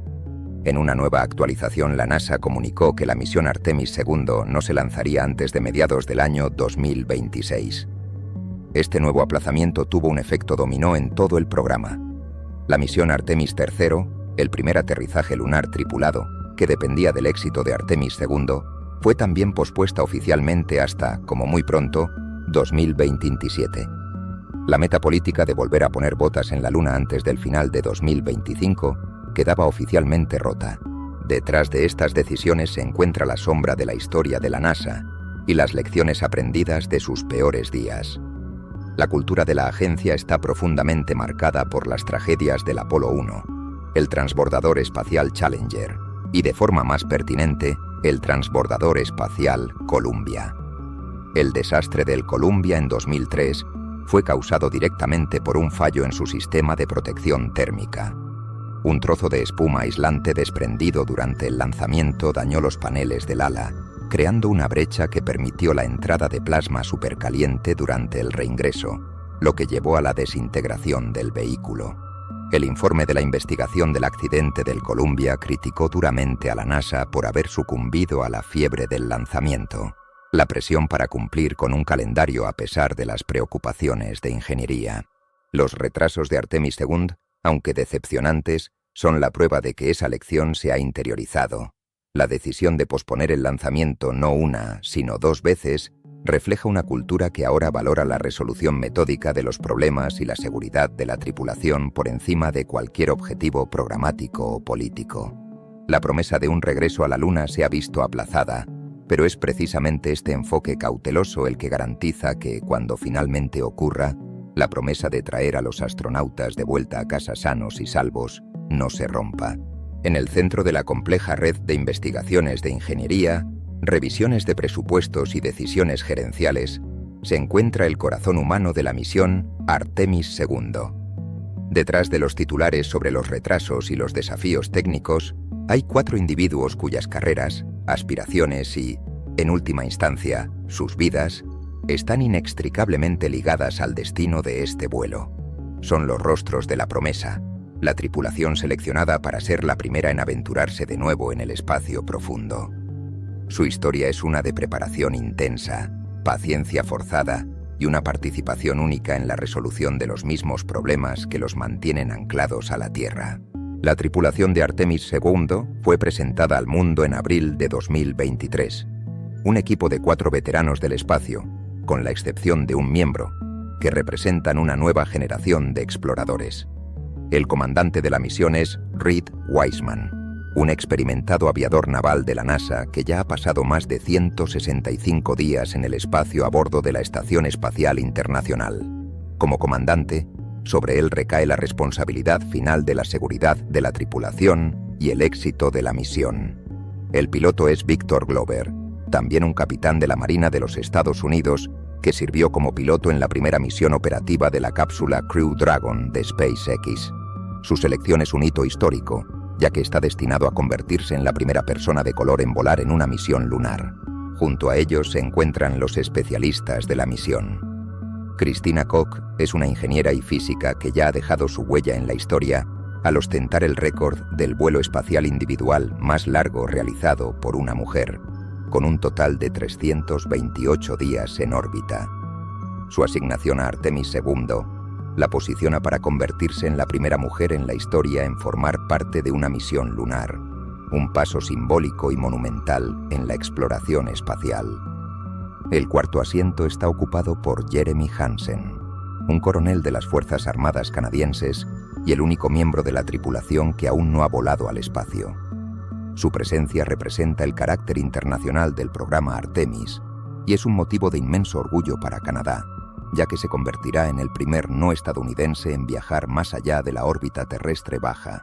Una vez asignados a una misión, los astronautas entran en un régimen de entrenamiento increíblemente intenso y enfocado, que dura varios años. Pasan miles de horas en simuladores de alta fidelidad, aprendiendo a pilotar la nave y a responder a cualquier posible emergencia. Estudian con minucioso detalle cada sistema de la nave espacial, desde el software de navegación hasta las tuberías del sistema de soporte vital. Se someten a un riguroso entrenamiento físico para prepararse para los rigores del lanzamiento y el reingreso, y practican procedimientos de supervivencia en caso de un amerizaje fuera de curso. Este proceso está diseñado para llevarlos a un estado de máximo rendimiento y conocimiento justo a tiempo para su fecha de lanzamiento. Sin embargo, los retrasos de Artemis II han colocado a esta tripulación en una situación profesional única y desafiante. Han alcanzado ese estado de máxima preparación solo para que la línea de meta se aleje repetidamente. Ahora se enfrentan a la tarea de mantener ese nivel de élite de competencia y concentración, no durante unos meses, sino durante un periodo de años. Es un limbo profesional, un ejercicio de paciencia y resiliencia psicológica. El entrenamiento no se detiene, pero debe ser modificado y extendido para evitar el agotamiento y para incorporar las lecciones aprendidas de las investigaciones en curso. Lejos de ser observadores pasivos en este proceso, la tripulación de Artemis II se ha convertido en una parte integral del equipo de resolución de problemas. Su papel ha evolucionado de simples aprendices a consultores críticos. Al ser los usuarios finales del sistema, su perspectiva es invaluable. Participan en las reuniones de revisión del escudo térmico y del ECLSS, haciendo preguntas desde el punto de vista del operador que los ingenieros, inmersos en los detalles técnicos, podrían pasar por alto. Pasan incontables horas en los simuladores, no solo practicando procedimientos estándar, sino también probando nuevas versiones del software y nuevas respuestas de emergencia que se están desarrollando para mitigar los riesgos recién descubiertos. Además, continúan participando en los aspectos prácticos de la preparación de la misión que pueden avanzar a pesar de los retrasos. Un ejemplo clave son los ejercicios de recuperación en el mar. La tripulación trabaja codo con los equipos de la Marina de los Estados Unidos en el Océano Pacífico, practicando los procedimientos para salir de la cápsula Orion después del amerizaje y ser rescatados de forma segura. Cada uno de estos ejercicios ayuda a refinar los procesos y a fortalecer la coordinación entre el equipo de vuelo y el equipo de tierra. Al mismo tiempo asumen un papel crucial como embajadores públicos del programa. En un momento en que los retrasos pueden generar escepticismo público y político, ellos son el rostro humano y optimista de la misión. A través de apariciones públicas, entrevistas y actividades de divulgación, comunican la importancia de la exploración espacial y la necesidad de un enfoque metódico y seguro. Personifican la promesa y la perseverancia, manteniendo viva la llama del entusiasmo, mientras el complejo trabajo de ingeniería se desarrolla entre bastidores. La larga espera de estos 4 exploradores es, por tanto, un microcosmos de la historia de Artemis, un viaje de inmensa promesa, enfrentado a desafíos formidables y sostenido por una determinación inquebrantable. Mientras los 4 astronautas de Artemis II continúan su prolongado entrenamiento en la Tierra, las máquinas que deben llevarlos a la Luna también esperan. No son planos en una pantalla de ordenador o modelos a escala en un laboratorio. Son piezas de hardware reales, inmensas y de una complejidad asombrosa, que se encuentran en diversas etapas de ensamblaje, prueba y almacenamiento en las catedrales de la ingeniería de la NASA. La promesa del regreso a la Luna es tangible. Tiene la forma de tanques de combustible de color naranja, cohetes impulsores blancos y una cápsula cónica de tripulación. Todos ellos esperando en los hangares la luz verde para comenzar su viaje. El protagonista de este conjunto es el cohete Space Launch System, el SLS. Es la pieza central de la arquitectura de Artemis, un vehículo de elevación superpesada diseñado con un único propósito: generar el empuje necesario para lanzar la pesada nave Orion, junto con su módulo de servicio, en una sola trayectoria directa hacia la Luna. Al igual que un astronauta, el cohete no es una sola entidad, sino un conjunto de componentes que deben funcionar en perfecta armonía. La columna vertebral del cohete es la etapa central. Es la estructura más grande del SLS, con más de 64 metros de altura y 8.4 metros de diámetro. Su icónico color naranja se debe a la espuma aislante que recubre sus 2 tanques masivos, uno para el hidrógeno líquido y otro para el oxígeno líquido.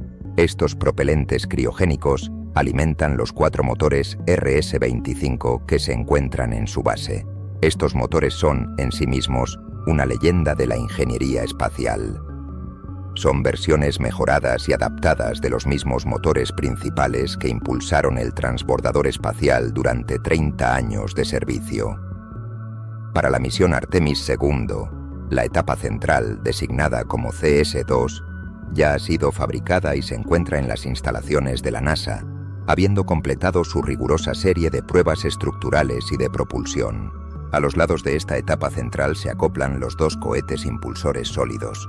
Estas 2 columnas blancas son las que proporcionarán más del 75% del empuje total del cohete durante los primeros 2 minutos del lanzamiento, la fase de mayor potencia del ascenso.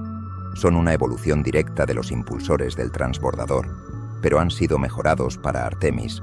Cada uno consta de 5 segmentos de combustible sólido en lugar de los 4 del transbordador, lo que los hace más largos y potentes.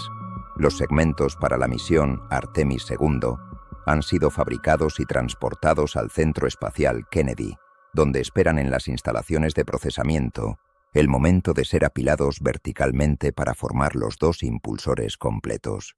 Finalmente, en la parte superior de la etapa central se encuentra la etapa superior, conocida como la etapa de propulsión criogénica interina. Esta es la que realiza el trabajo final y de mayor precisión. Después de que los impulsores sólidos y la etapa central han hecho su trabajo de sacar a Orion de la gravedad terrestre, esta etapa superior es la que se enciende en el espacio para realizar el encendido de inyección translunar, el impulso final que acelera a Orion desde la órbita terrestre hasta una velocidad de casi 40.000 km por hora, lanzándola en su trayectoria de varios días hacia la Luna. El segundo componente principal del hardware es la propia nave espacial Orion. Esta también se compone de varias partes. El módulo de tripulación es la cápsula en forma de cono donde los 4 astronautas vivirán y trabajarán durante la misión de 10 días. Es el único componente de la nave que regresa a la Tierra. La cápsula destinada a Artemis II ya ha sido construida y se encuentra en el edificio de operaciones y verificación Neil Armstrong, en el Centro Espacial Kennedy. Durante los últimos años, ha sido sometida a una serie de pruebas extenuantes para certificarla para el vuelo humano, incluyendo pruebas acústicas para simular la violencia del lanzamiento, pruebas de vibración y pruebas en la cámara de vacío térmico para simular el entorno del espacio. Ahora, se encuentra en una fase de integración de los sistemas finales y de espera, pendiente de la resolución de los problemas del escudo térmico y del ECLSS. Acoplado a la base del módulo de tripulación, se encuentra el módulo de servicio europeo. Este componente, construido por la Agencia Espacial Europea, es la central eléctrica y el sistema de soporte vital de la nave durante su viaje. Contiene los tanques de oxígeno y agua, el combustible para sus 24 motores de maniobra y, lo más importante, los 4 paneles solares que se despliegan en el espacio para generar la electricidad de la nave. Es una pieza de colaboración internacional que subraya la naturaleza global del programa Artemis. Coronando todo el conjunto se encuentra el sistema de aborto de lanzamiento, una torre de cohetes situada en la punta de la cápsula Orion. Su única función es activarse en caso de una emergencia catastrófica durante el lanzamiento, encendiendo sus propios motores para tirar del módulo de tripulación y alejarlo del cohete SLS que falla, llevando a los astronautas a un lugar seguro. Todas estas piezas de hardware, cada una de ellas un prodigio de la ingeniería por derecho propio, se encuentran ahora en un estado de pausa controlada. Son la encarnación física de miles de millones de dólares de inversión y de millones de horas de trabajo. Representan el potencial de un viaje monumental, una promesa tangible de exploración que espera en los hangares y las salas limpias, pendiente de que los ingenieros puedan resolver los peligros ocultos que la primera misión de prueba reveló. La historia de los retrasos del programa Artemis, especialmente a la luz del éxito del programa Apolo hace más de medio siglo, plantea una pregunta lógica y persistente. ¿Por qué parece más difícil volver a la Luna ahora que en la década de 1960? Con el poder de la computación moderna, que empequeñece a la de la era Apolo, y con décadas de avances en la ciencia de los materiales y la ingeniería, la intuición sugiere que el viaje debería ser más fácil, no más difícil. La respuesta a esta aparente paradoja es compleja y revela cuánto ha cambiado no solo nuestra tecnología, sino también nuestra filosofía de la exploración espacial. No estamos intentando repetir Apolo. Estamos intentando hacer algo fundamentalmente más ambicioso. La primera y más importante diferencia reside en el objetivo de la misión. El programa Apolo fue, en su esencia, un sprint. Su objetivo era singular y con una fecha límite política: llevar a un ser humano a la superficie lunar y traerlo de vuelta a salvo para ganar la carrera espacial contra la Unión Soviética. Las misiones fueron expediciones cortas, diseñadas para la máxima eficiencia en la consecución de ese objetivo. El hardware era, en gran medida, desechable. El enfoque era de banderas y huellas. Artemis, por el contrario, está concebido como un maratón. Su objetivo no es simplemente visitar, sino establecer una presencia humana sostenible en la Luna. Este cambio de un sprint a un maratón lo cambia todo. La sostenibilidad requiere la creación de una infraestructura a largo plazo, como la Estación Espacial Gateway en órbita lunar y un futuro campamento base en la superficie. Requiere el desarrollo de tecnologías para utilizar los recursos locales, como el hielo de agua del Polo Sur lunar, para producir aire, agua y combustible.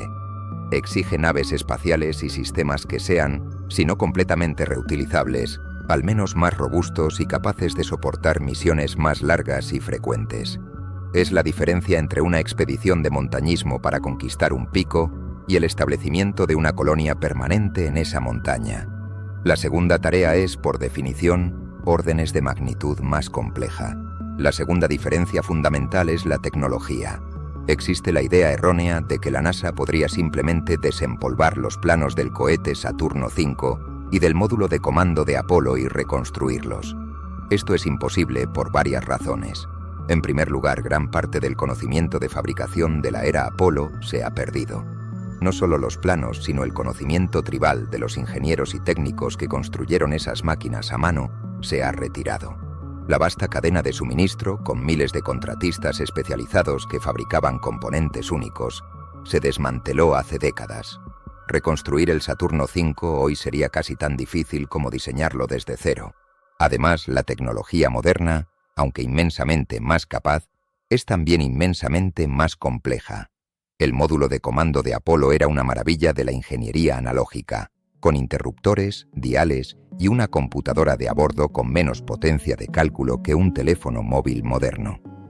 La cápsula Orion, por el contrario, es una nave espacial de cabina de cristal, totalmente digital. Su funcionamiento depende de millones de líneas de código de software. Si bien esto le da una capacidad y una autonomía muy superiores, también introduce una complejidad exponencial en el proceso de verificación y validación. Cada línea de código debe ser probada para cada posible contingencia, un proceso que consume mucho tiempo.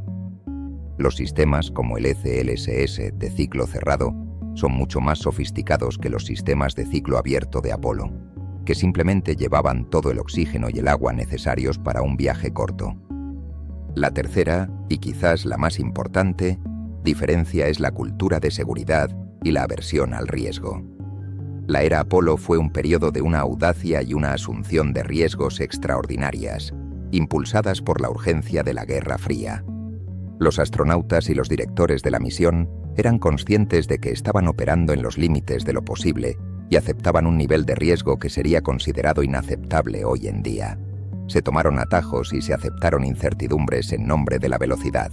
La NASA de hoy es una organización muy diferente, una que ha sido profundamente moldeada por las lecciones de sus tragedias. El incendio de Apolo 1 y, de manera más significativa, los desastres de los transbordadores espaciales Challenger y Columbia crearon una cultura de seguridad mucho más rigurosa y, por necesidad, más lenta. El informe sobre el accidente del Columbia, en particular, criticó a la agencia por permitir que las presiones del calendario comprometieran la seguridad. Como resultado, la NASA moderna opera bajo un paradigma donde la seguridad de la tripulación anula cualquier otra consideración. Los retrasos de Artemis II son la manifestación directa de esta cultura. El descubrimiento de anomalías en el escudo térmico o en el ECLSS en la era Apolo podría haber sido aceptado como un riesgo conocido. Hoy, desencadena una parada completa de todo el programa hasta que el problema se comprenda y se resuelva por completo.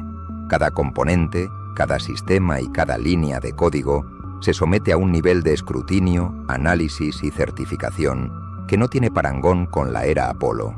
Por lo tanto, el regreso a la Luna no es más difícil porque nuestra tecnología sea inferior. Es más difícil porque nuestros objetivos son mucho más ambiciosos. Nuestras máquinas son mucho más complejas y, lo más importante, nuestra valoración de la vida humana y nuestra aversión al riesgo son, con razón, mucho mayores. El desafío de Apolo era demostrar que se podía hacer. El desafío de Artemis es demostrar que se puede hacer de forma sostenible y, sobre todo, segura. A pesar de los retrasos y los desafíos de ingeniería, el plan de vuelo para la misión Artemis II permanece intacto y representa un ensayo general de una complejidad y una audacia inmensas. Cuando finalmente reciba la luz verde para su lanzamiento, la misión de 10 días será una coreografía precisa de maniobras y pruebas de sistemas, diseñada para certificar la nave Orion en el entorno para el que fue construida, el espacio profundo. Cada fase del viaje, desde el estruendo del lanzamiento hasta el silencioso amerizaje en el Pacífico, está diseñada para llevar a la nave y a sus 4 tripulantes a través de los mismos desafíos que enfrentarán en futuras misiones de alunizaje. El viaje comenzará en la histórica plataforma de lanzamiento 39B del Centro Espacial Kennedy en Florida. La secuencia de lanzamiento del cohete Space Launch System será un evento de una potencia sobrecogedora. Tras el encendido de los 4 motores RS-25 de la etapa central, los 2 impulsores de cohetes sólidos se encenderán, generando un empuje combinado de 8.8 millones de libras y levantando la torre de casi 100 metros de altura del suelo. Durante los primeros 2 minutos, estos impulsores proporcionarán la mayor parte de la potencia, acelerando el vehículo a través de las capas más densas de la atmósfera antes de separarse y caer al Océano Atlántico. La etapa central continuará ardiendo durante aproximadamente 8 minutos en total, llevando a la nave Orion y a su etapa superior a una órbita baja y elíptica alrededor de la Tierra. Una vez en el espacio, la misión no se dirigirá inmediatamente a la Luna. La primera fase crucial es la de las operaciones en órbita terrestre. La nave Orion, aún unida a la etapa de propulsión criogénica interina, ICPS, dará una vuelta a la Tierra en una órbita muy alta, que la llevará a miles de kilómetros de distancia. Durante este periodo, la tripulación realizará una serie de comprobaciones críticas de los sistemas de la nave, desde el soporte vital hasta la navegación. Uno de los objetivos principales de esta fase es una prueba de pilotaje manual. El comandante y el piloto de la misión tomarán el control de la nave, desconectando el piloto automático para probar la respuesta de los propulsores y la maniobrabilidad de Orion. Este es un paso fundamental para garantizar que la tripulación puede controlar la nave en caso de un fallo informático. Al final de esta órbita, con todos los sistemas verificados, el director de vuelo en el control de la misión en Houston dará el visto bueno final para el siguiente gran paso. Ese paso es la inyección translunar.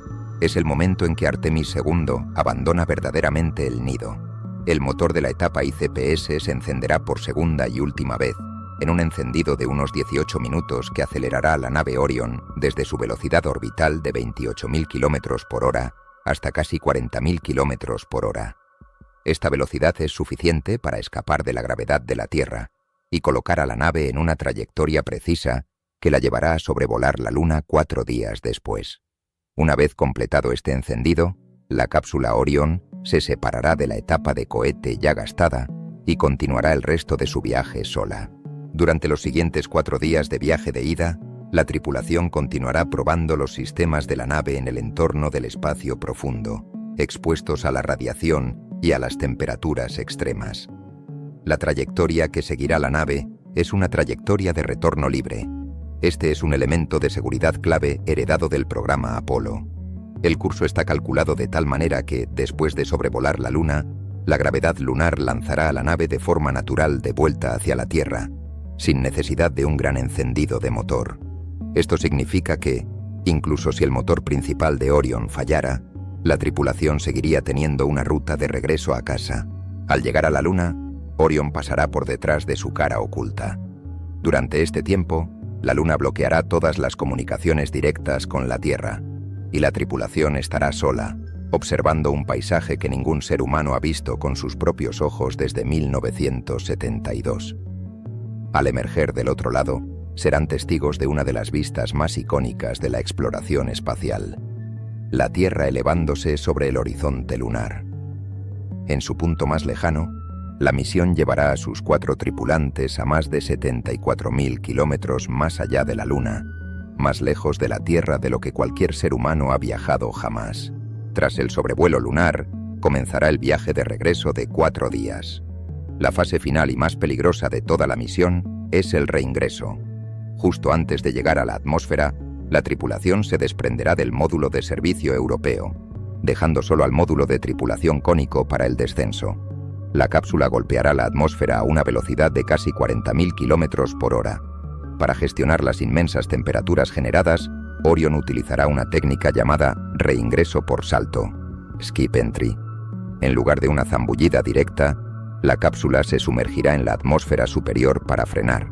Luego usará su forma aerodinámica para rebotar y salir brevemente de la atmósfera antes de volver a entrar para el descenso final. Esta maniobra ayuda a disipar el calor y permite un amerizaje más preciso. Después de ser frenada por la atmósfera y una secuencia de 11 paracaídas, la cápsula amerizará en el Océano Pacífico, donde los equipos de recuperación de la NASA y la Marina de los EU la estarán esperando. Este plan de 10 días es, en esencia, la prueba de fuego final para el sistema de transporte que debe hacer posible el siguiente gran salto. El éxito de la misión Artemis II, una vez que se complete, no será un fin en sí mismo. Su propósito, desde su concepción, ha sido el de ser una puerta de entrada, una misión de certificación diseñada para dar luz verde al siguiente y más esperado capítulo de la exploración espacial, el regreso físico de la humanidad a la superficie de la Luna. La finalización segura de la misión de 10 días de Artemis II es el requisito previo indispensable para la misión que cumplirá la promesa central del programa, Artemis XIII. Artemis III está destinada a ser la misión que deje una marca en los libros de historia, de la misma manera que lo hizo Apolo 11. Su objetivo principal es realizar el primer aterrizaje lunar tripulado en más de medio siglo. Pero a diferencia de Apolo, que aterrizó en las regiones ecuatoriales, Artemis III se dirigirá a un destino completamente nuevo y estratégicamente crucial, la región del Polo Sur lunar. Esta zona, nunca antes explorada por seres humanos, ha sido elegida por su inmenso potencial científico, en particular la posibilidad de encontrar y estudiar depósitos de hielo de agua en los cráteres que permanecen en sombra permanente.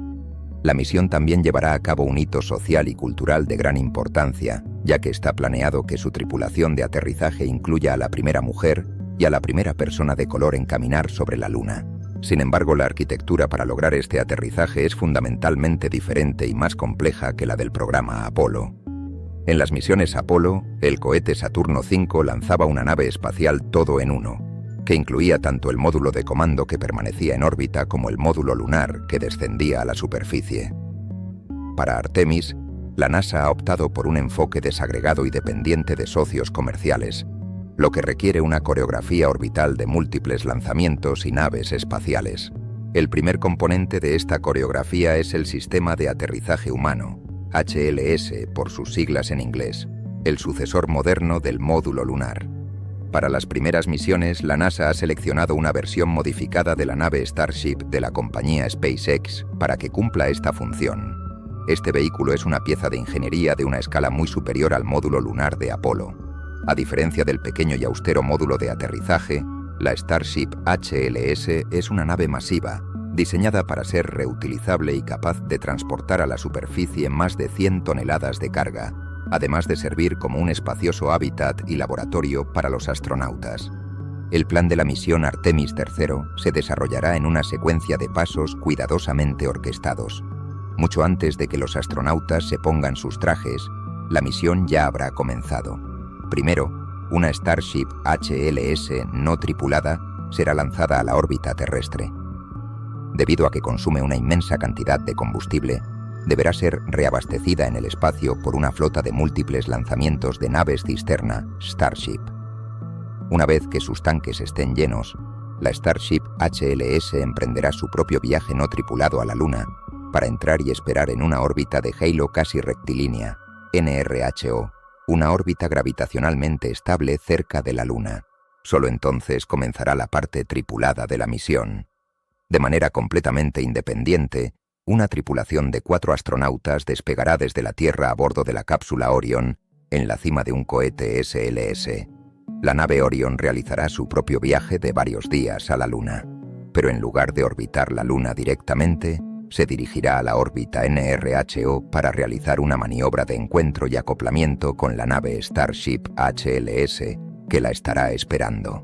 En este punto, 2 de los 4 astronautas, la tripulación de aterrizaje designada, se transferirán de la cápsula Orion a la Starship.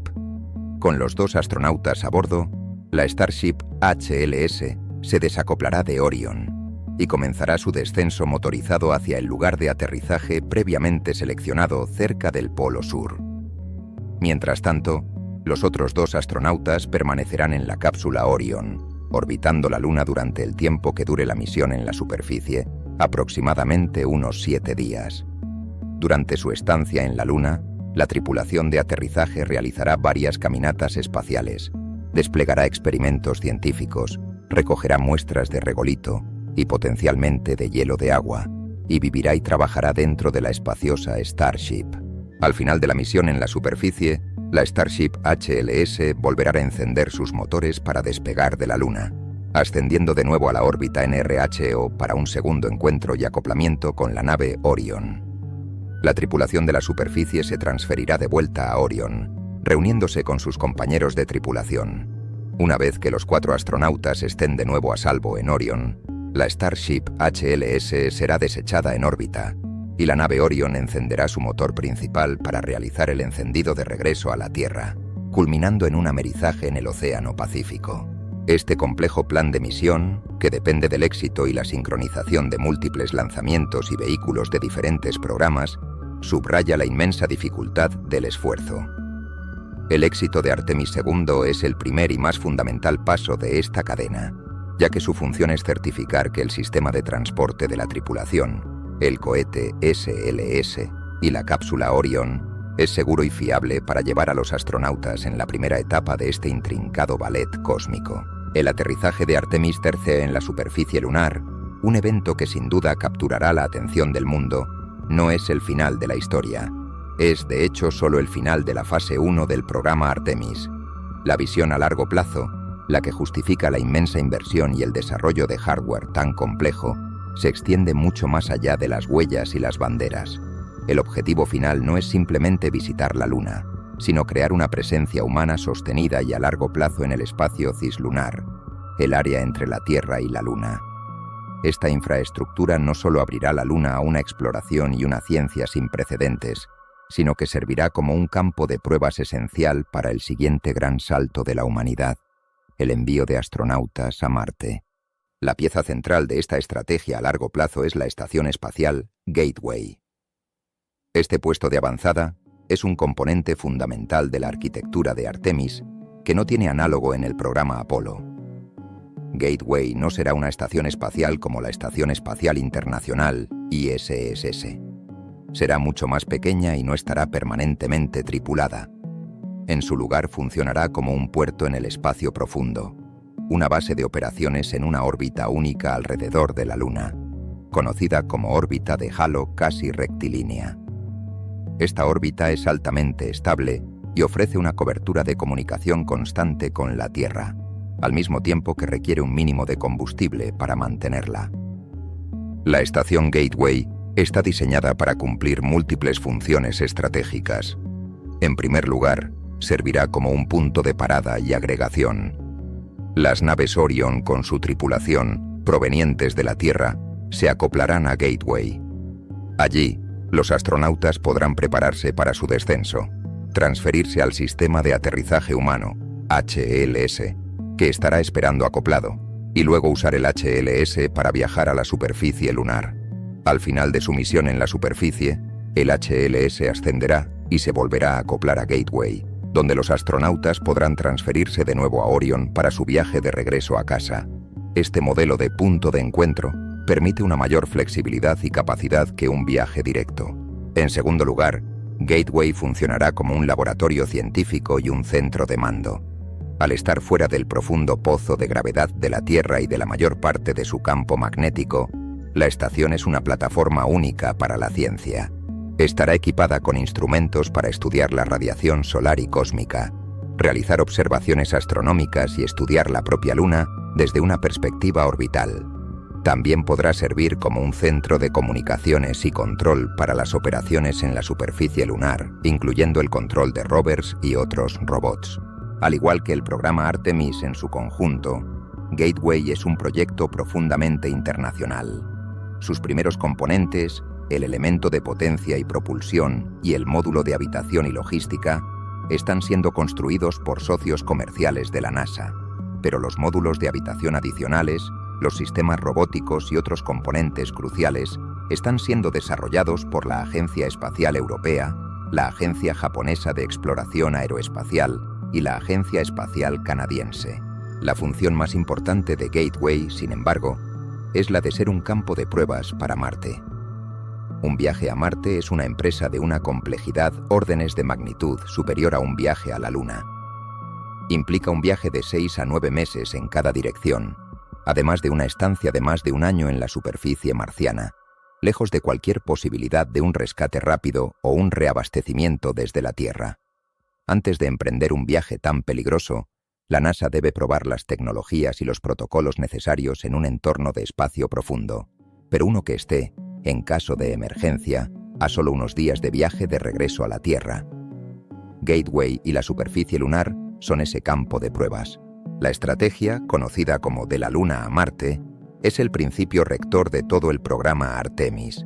Aprender a construir y operar una estación en el espacio profundo, probar sistemas de soporte vital de ciclo cerrado durante meses, desarrollar nuevas tecnologías de protección contra la radiación, aprender a extraer recursos locales como el hielo de agua para producir combustible y aire respirable, y estudiar los efectos fisiológicos y psicológicos de las misiones de larga duración en los astronautas, son todos requisitos previos para una misión a Marte.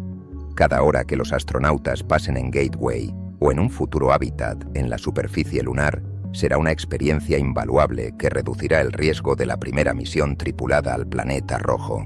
Por lo tanto, la promesa de Artemis es, en realidad, una promesa doble.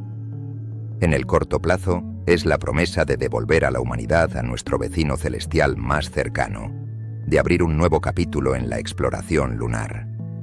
Pero en el largo plazo, es una promesa mucho más audaz, la de utilizar la Luna como el primer paso para convertir a la humanidad en una especie multiplanetaria. Los retrasos y desafíos técnicos de Artemis II, aunque frustrantes, son vistos por la agencia como parte de la curva de aprendizaje necesaria para este objetivo mucho más grande. Son las primeras y difíciles lecciones en un viaje que, en última instancia, no apunta a la Luna, sino mucho más allá. El viaje a través de la larga y complicada historia del regreso a la Luna llega a su fin. Has sido testigo de la audaz promesa del programa Apolo. Has atravesado el largo y silencioso desierto de 5 décadas de ausencia y has visto el renacimiento de la ambición con el programa Artemis. Has descendido a las profundidades de la ingeniería para comprender los peligros críticos, el escudo térmico y el soporte vital que han detenido esta nueva odisea en seco. Y has conocido a la tripulación que espera, entrenando para un viaje que se pospone en el calendario. Ahora, con todas las piezas sobre la mesa, es el momento de volver a la idea central de esta historia: la promesa rota. El título de este documental habla de una promesa rota, y en un sentido literal y programático lo es.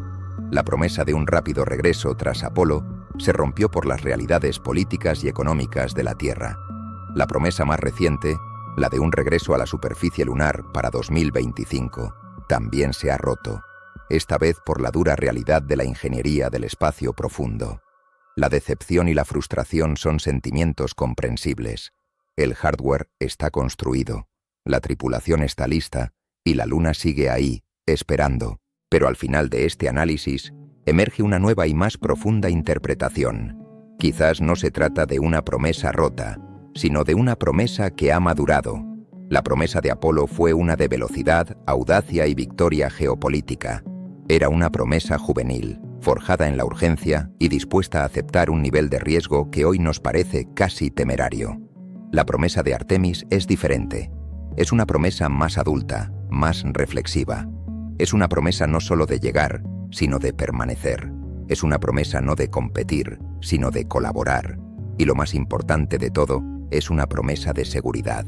Desde esta perspectiva, los retrasos de Artemis II no son el signo de una promesa rota, sino la prueba más contundente de que la nueva promesa, la de la seguridad, se está cumpliendo. Cada día de retraso dedicado hasta analizar el escudo térmico es un día que honra la memoria de la tripulación del Columbia. Cada mes dedicado a rediseñar y certificar una válvula del sistema de soporte vital es un mes que respeta la lección del Apolo 1. La decisión de esperar, de no ceder a la fiebre del lanzamiento, de anteponer la resolución de los problemas a las relaciones públicas o a las metas políticas, es la manifestación más clara de una cultura que ha aprendido, a través de la tragedia, que el espacio no perdona la prisa. El peligro que impide el regreso a la Luna es real, y la pausa para enfrentarlo es el acto más responsable que se puede tomar. Esta larga espera también te invita a reflexionar sobre una pregunta más fundamental. ¿Por qué volver? ¿Por qué invertir miles de millones de dólares y arriesgar vidas humanas en un viaje tan peligroso a un lugar que ya se ha visitado? La respuesta es tan compleja como la propia misión. Se vuelve por la ciencia para desvelar los secretos del hielo de agua del Polo Sur y comprender mejor la historia de nuestro sistema solar. Se vuelve por la economía, para aprender a utilizar los recursos de otros mundos y abrir una nueva frontera. Y se vuelve por la inspiración, para empujar los límites de lo posible y motivar a una nueva generación.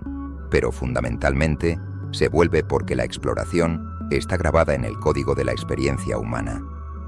Es el mismo impulso que llevó a nuestros antepasados a cruzar océanos y continentes. Es la necesidad de saber qué hay más allá del horizonte. El programa Artemis, en su esencia, es la expresión más avanzada de ese impulso primordial. Y como en todas las grandes expediciones de la historia, los retrasos, los peligros y los contratiempos no son una anomalía, son una parte intrínseca del viaje. Así que la próxima vez que mires hacia el cielo nocturno y veas la luna, tu percepción puede ser diferente. No la verás como un simple adorno, ni como el recuerdo de una gloria pasada. La verás como un destino, un lugar de una dificultad y un peligro inmensos, pero también de una ambición humana inquebrantable. Verás el lugar donde la promesa de un regreso está siendo forjada, no en los discursos de los políticos, sino en el trabajo metódico y silencioso de miles de ingenieros, científicos y una tripulación paciente. La promesa del regreso a la Luna no está rota. Está siendo reforzada, probada y construida con el cuidado, el respeto y la sabiduría que solo se pueden obtener a través de la experiencia. La espera es larga, sí, pero es la medida del valor que le damos al viaje y, sobre todo, a las vidas de quienes lo emprenden.